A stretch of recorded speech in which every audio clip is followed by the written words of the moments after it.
Brothers and sisters, we value each of you. If you would like us to pray for you, your children, or your loved ones, write a name or a request in the comments, and the Lord, in His great mercy, will meet every need according to the riches of His glory. Dear brothers and sisters, today I would like to share my thoughts with you about our relationships with others and how we should build these relationships so that we do not lose the inner peace we strive for. Our lives and our relationships, it seems to me, are very much like walking on a tightrope. It is a delicate balance where there are no fixed rules or formulas. We must constantly move forward, balancing between two extremes and finding our golden mean.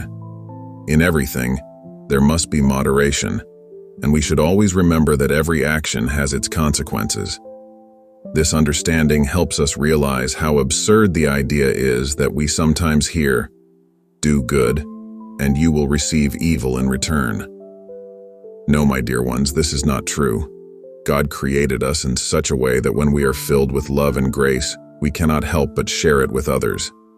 To tell someone to stop doing good out of fear of ingratitude is like forbidding them to breathe. Of course, there are times when we do not receive the expected response to our good deeds. This can be disappointing, but we must remember that there are two main reasons for such a reaction. First, the person to whom we have done good may not be ready to accept it yet. They need time to grow spiritually, to learn to appreciate the kindness and care they receive from others. Secondly, the person may be oversaturated with our attention and care. In this case, their rejection is a signal to us. That's enough, stop. Here, it is important to understand who is before us and not overwhelm that person with excessive kindness when we see they tend to take more than they give. But dear brothers and sisters, do not be quick to judge such people. It is a stage of development, and that is no reason for condemnation.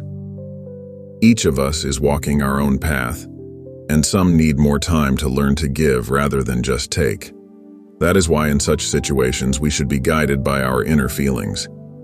If we find joy in doing good, then we should do it. But if we sense that the person's behavior is deteriorating, it is better to step aside or say no. This is the balance I mentioned earlier.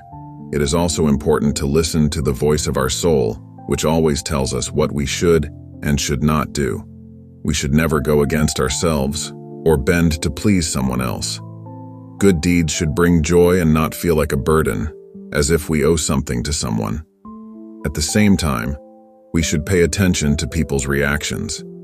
This helps avoid misunderstandings and disappointment. I recall the words of the spiritual teacher Georges Gurdjieff, which can help us better understand this balance. For your first gift, a person will fall at your feet. For the second, they will kiss your hand. For the third, they will just nod. For the fourth, they will become familiar. For the fifth, they will begin to despise you.